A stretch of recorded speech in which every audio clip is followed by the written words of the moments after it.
March 1943, northern Norway. The sky was clear. The sea was not. A man ran barefoot across a frozen bay, bleeding from the shoulder, chased by bullets that echoed like whip cracks between the fjords. The snow beneath him turned pink. He didn't look back. He couldn't. One boot was gone. His rifle jammed 2 clicks ago. His other foot was bleeding through a sock made from a torn shirt. A German officer had laughed when he fled. You'll never escape, but he had, for now. Behind him, 11 men had been captured, most executed. The sabotage mission had failed in under 48 hours. The Germans were angry, and they were fast. He was just one man, freezing, hunted, and alone. But he knew the snow better than they did. Over the next 9 weeks, more than 1,000 soldiers would search for him. They would fail, because the one thing he didn't leave behind was memory. The mission was doomed before it began. Operation Martin Red was meant to be quick, a sabotage strike on a German air control station in northern Norway. 12 men, Norwegian commandos trained in Scotland by the British Special Operations Executive, were dropped from a fishing boat under cover of night, but the drop point was wrong. They landed 180 kilometers off target, near a coastal village where the locals had already been interrogated for weeks. Within hours, word reached the Gestapo in Troms. By morning, the team was spotted unloading crates of explosives in plain view of a snow-covered bluff. Jan Baalsrud was the signals officer. He had memorized the backup frequencies, fallback routes, and the name of every man on his team. What he hadn't planned for was betrayal. A local, possibly under pressure or payment, tipped off the Germans. Within hours, 2 trucks and 1 patrol boat had sealed the cove. The group tried to detonate the boat to prevent capture. It only half worked. The explosion echoed up the fjord. They scattered into the hills. Baalsrud ran last. He was the one carrying the codes. A German officer spotted him limping over a snowbank. Blood was showing through his trousers. He slipped once, righted himself, and disappeared into the birch trees. The officer laughed. "You'll never escape." It wasn't shouted, just said with the flat confidence of someone who had seen escape fail before. The Germans had dogs, radios, maps, snowmobiles. Baalsrud had no backup, no winter boots, and no plan. He hid in a thicket for hours, listening. Then the shots began. 1, then 2, then silence. 11 men gone, either shot on sight or taken for interrogation. Some would be hanged days later, others tortured, their names never broadcast, their mission labeled a failure. That night, Baalsrud crawled into a sheep barn. The farmer didn't speak. He only handed him a boiled potato and pointed west. The coast was behind him. The terrain ahead was harder, colder, and full of German checkpoints. It was the only way out. Baalsrud nodded. His feet were already blistering from snow exposure. His hearing was fading from the earlier blast. He couldn't feel 2 of his toes. He adjusted the strap on his rifle, swallowed the potato in 3 bites, and limped back into the dark. The officer who laughed didn't see him again, but he remembered the moment. He'd seen men die in snow, but not walk through it. The Nazi officer saw the blood and the limp. He assumed that was the story. But what he didn't see, and what the system around him never accounted for, was that this wasn't a battle of speed or strength. It was a terrain war, and terrain answers to no flag. The blizzard helped. It erased his footprints, but nearly erased him too. Baalsrud moved only at night. During the day he buried himself in snow, wrapped in a wool tunic soaked through with meltwater. On the second day he found shelter under a boulder. He slept 2 hours, then moved again. His only direction came from memory. He had studied these mountains as a child. The folds of the Lingen Alps weren't on any map, but they were in his head. He recalled where the ridgelines dipped, where rivers froze shallow, and which slopes caught morning sun before the frost set in. That was his compass now. He reached a village on day 4. Knocked once. A child answered. The mother followed, silent, then pointed to the root cellar. He slept beside onions. The father brought a threadbare map, traced a line with a cracked thumbnail, and whispered, 2 nights, then east. No one asked for names. No one offered theirs. One wrong word could collapse the entire resistance network. Baalsrud understood. He left at dusk, after the child slipped him a strip of dried fish. His left boot was falling apart. He tore his undershirt and wrapped it around the foot, then tied it with twine. His skin was breaking under the damp. He checked his rifle once, but didn't load it. He didn't plan to shoot. A bullet would give him away. What he needed was distance, and no sound. He stopped thinking about escape. The word didn't fit anymore. What mattered now was movement. Crawl if you can't walk. Freeze if you can't crawl. Disappear if you can't freeze. That was the rhythm now. The first test came at the fjord crossing. It was the only way forward. A half-frozen expanse stretching nearly a kilometer wide, smooth as glass, silent as death. He knew the ice wouldn't hold in the middle, but the edges were walkable, cracked in rings where the sun had touched them, white enough to blend his shape. He moved at dusk. Wind low, no moon. He used the butt of his rifle to tap the ice ahead of each step. It echoed dull safe. Halfway across, a sharp crack echoed. He dropped flat. Nothing broke. He slid the next 10 meters on his stomach, pushing with his elbows. By the time he reached the other side, he could barely move his fingers. He buried them under his arms and waited for warmth. It never came. He walked until his legs did again. The second challenge came on the slope above Olderdalen. He thought the ridge was solid. It wasn't. A patch of snow collapsed beneath him. He fell into a hollow crevice, slid 5 meters down, and landed on his shoulder. Pain shot up his neck. His rifle jammed under his ribs. He couldn't breathe for a full minute. When he did, he realized the opening above him had narrowed. If the snowpack shifted, he'd be sealed in. He used his belt knife to wedge into the side wall, then kicked upward, clearing chunks until light returned. His left knee screamed. He didn't test it. He dragged himself up on his elbows and lay flat on the ridge for 2 hours, shaking, eyes open. When he stood, the world tilted. He walked anyway. By now, German patrols were pushing west. Locals reported ski tracks and dog teams. In one village, a man told Baalsrud he had only 2 hours before a patrol arrived. He couldn't stay, but he couldn't walk. His feet were blistered, one toe blackened, the other missing a nail. The villager had one solution: a manure pile, warm, wet, and invisible. Jan crawled inside, buried himself. The smell was unbearable. So was the fear. The Germans walked past the barn 3 times. A dog sniffed the door, then turned. They left. When the farmer returned, he found Baalsrud nearly unconscious. He fed him warm broth and said, "You must go now." Baalsrud nodded and went. He reached another village by sled. 2 teenagers pulled him under cover of night. The next day, he helped them repair the harness. One of the straps had snapped. His hands were numb, but he tied the knot anyway. "Tight enough," one of them said. Jan didn't speak. He was conserving energy. His thoughts were down 2 shapes and sounds. He marked each step by rhythm. Turn, slide, breathe, repeat. At a river crossing, he fell into shallow water. Ice soaked through his only sock. The cold climbed quickly. He needed fire. Fast. He found a stump, broke branches, and lit a flame with 2 matches. His fingers blistered from the heat, but he held them close. The steam rose like smoke signals. He smothered it with dirt. By the time he reached the next safe house, the fever had started. He was shaking. Couldn't tell left from right. A woman fed him broth, took off his boots, and screamed. His feet were nearly black. The frostbite had spread. The only thing keeping them warm was infection. He passed out that night. They wanted to call for help. He refused. "They'll follow." He pointed northeast. "Keep moving." They wrapped him in blankets, tied him to a sled, and moved again. His crawl had become a carry, but it was still his direction. The Germans escalated. He'd vanished for too long. A man with no support wasn't supposed to last a week in this terrain, certainly not 10 days. But the blood trail kept reappearing. Traces in the snow, a boot print near a stream, a burned stump that didn't match the local woodpile. It was enough. Command dispatched more patrols. They brought dogs, trained on blood, fabric, and sweat. The teams swept north from Skibben, fanning out in groups of 3. Baalsrud had no way of knowing how close they were, but he felt it. The dogs didn't bark. They didn't need to. One morning, while tucked in a shallow drift near the tree line, he heard heavy steps, not skis, boots. Then, a low whine. He didn't breathe. The patrol stopped less than 30 meters from him. A dog sniffed the wind, looked toward the drift. The soldier pulled back on the leash, said something in German. The wind shifted. They moved on. He waited for hours before moving again. The frostbite was now spreading past his toes. His right foot had turned gray. When he poked the skin, nothing happened. No pain, no response. He knew what came next. If it blackened, it would rot. If it rotted, he'd die. There was no doctor, no time. So he chose what every doctor would have avoided: self-amputation. He found a cabin. A supply cache, small axe, no anesthesia. He boiled snow for sterilization, took his belt knife, and began cutting around the base of the worst toes.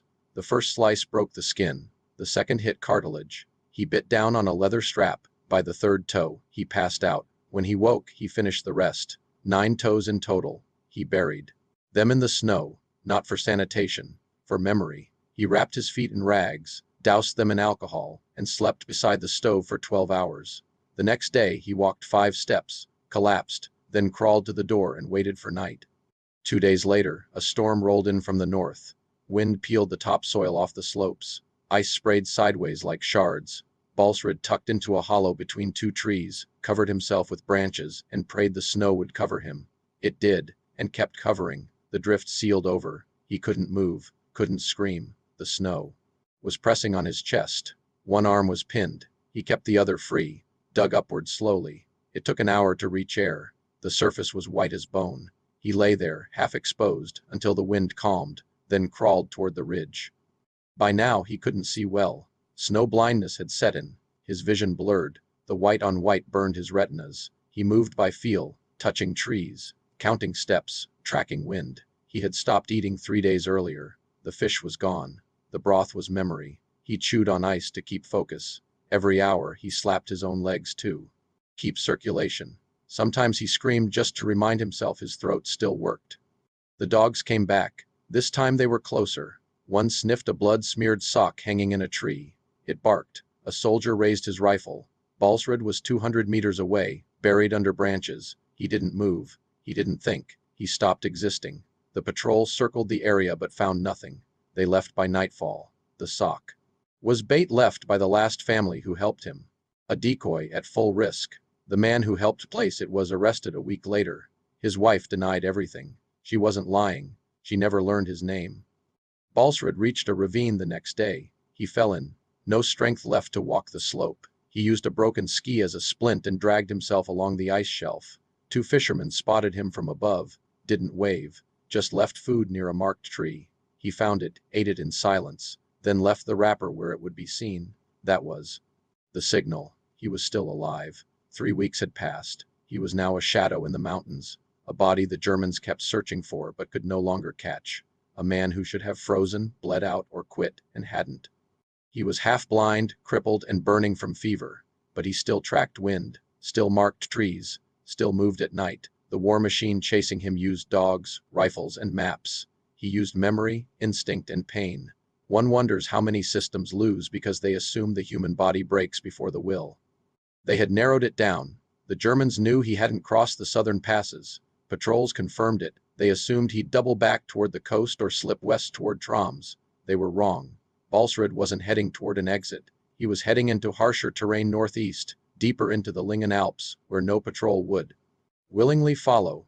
The decision made no sense, but that was the point. It inverted their logic. Every map they had showed rivers, roads, farms.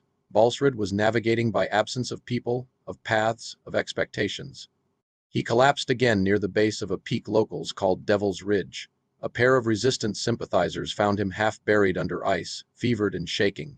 They dragged him to a sheltered ledge, fed him broth, and tried to decide what to do. He couldn't move. Not anymore. His feet were stumps, his speech slurred, but he was alive.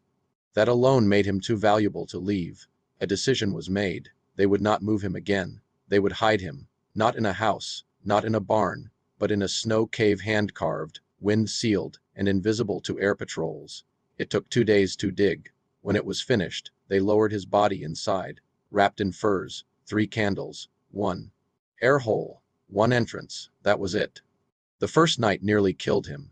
The air inside was still, heavy. He coughed blood, hallucinated voices, saw the outlines of his dead teammates.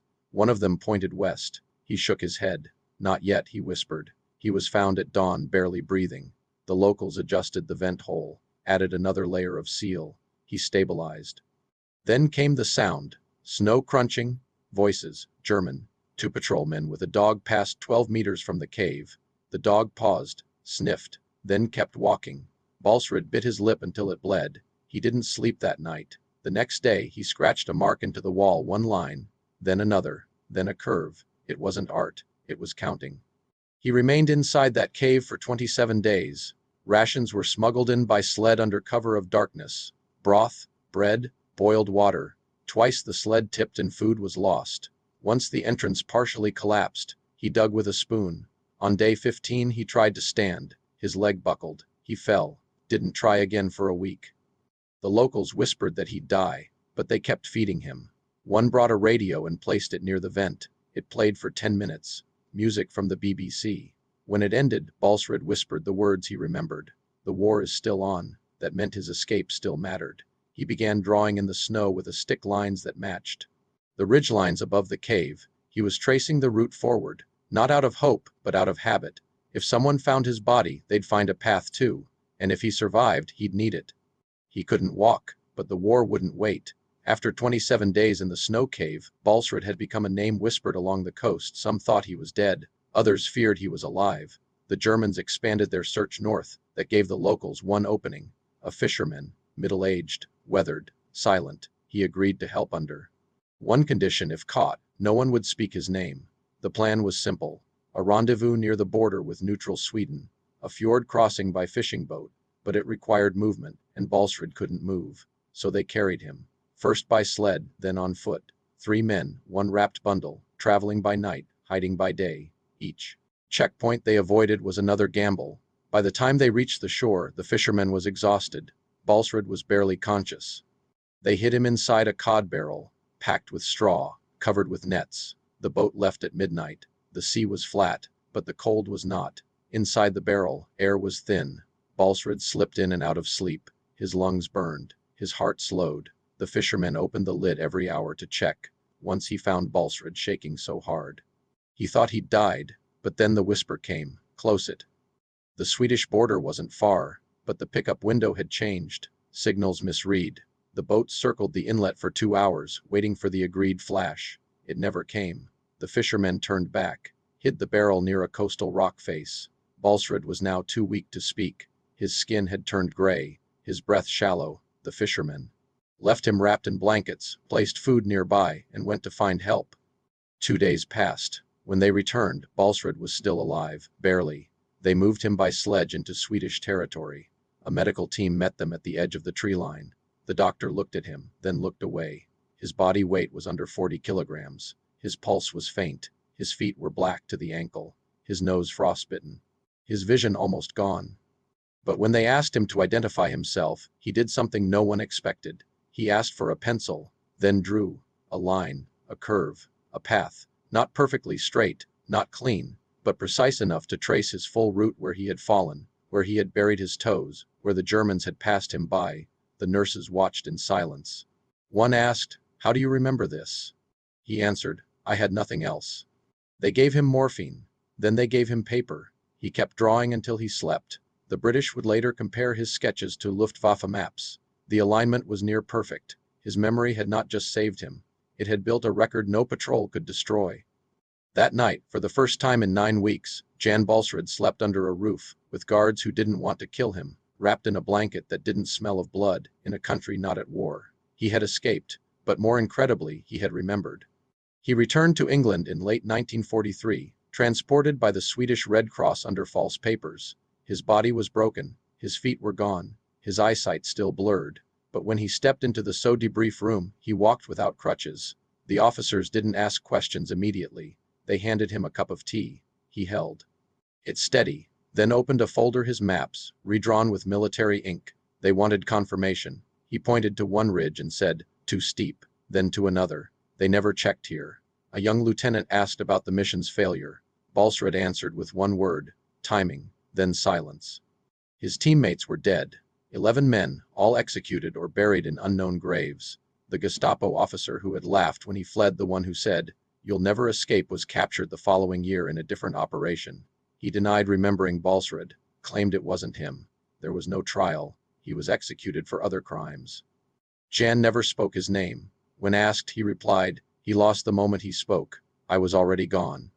But others didn't forget. The phrase "you'll never escape" became legend, whispered by soldiers training in snow, etched into diaries by resistance fighters, printed on the back of a Norwegian military map in 1952. It wasn't about defiance. It was about proof. A man with no toes, no food, no weapons, had survived where full platoons had failed, and he did not return to boast. He returned only to ensure no one else had to crawl that far again. After the war, Jan Baalsrud never called himself a hero. He never wrote a memoir. He refused interviews for years. When he did speak, it was brief facts, not feelings. He returned to civilian life with prosthetics and silence. In Norway, his name was known, but not paraded. The official record cited his escape, the failed mission, and the intelligence he brought back. It did not mention the snow cave. It did not record the villagers who fed him, or the fishermen who risked everything for one crossing. His survival became a line in a report, a statistic. But the route he traced step by painful step was later used to design Norwegian Arctic escape training for resistance recruits. No one credited him on paper, but every cadet who survived cold school in northern Norway unknowingly followed his path. The British debriefed him in full. His sketches were archived, not as official reconnaissance, but as personal evasion records, a euphemism for brilliance. In 1947, a staff officer reviewing old mission files wrote in the margin, "If he hadn't drawn this, we wouldn't have believed him." That line was never typed. It lives. Only in pencil, on page 6 of an archived folder that no one reads anymore. Reflection number 3. History remembers the mission that failed. It forgets the man who refused to. We count how many return, not how. We praise endurance but rarely understand what it costs to keep going when no one is watching. Baalsrud's escape wasn't just physical, it was archival. He preserved memory under frost, in snow, through infection. Without ink, he became a witness in motion, and somehow that was enough. In his final years, Baalsrud moved to Oslo. He died in 1988. At his funeral, no generals spoke, just 3 mountain guides, 2 surviving villagers, and a nurse from Sweden who had carried one of his maps inside her coat during the last days of the war. They said he never once mentioned the words the Nazi had spoken. But everyone else remembered them, because he'd proven them wrong in silence. Today, a marked trail runs through the Lyngen Alps. It's called Baalsrud's Route. Hikers follow it each year, crossing the same ridges, rivers, and frozen stretches that once tried to kill him.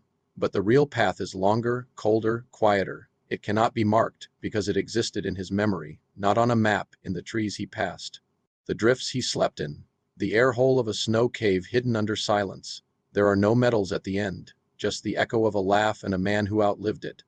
He didn't escape to inspire. He escaped because he had to, and that's what made it impossible to forget. If this story moved you, share it, comment your city below, and tell us who in your family refused to give up no matter the odds. History celebrates victory, but sometimes it's survival that shatters an empire's certainty. Jan Baalsrud wasn't just hunted by Nazis, he was underestimated by a system that believed pain could break memory. They were wrong.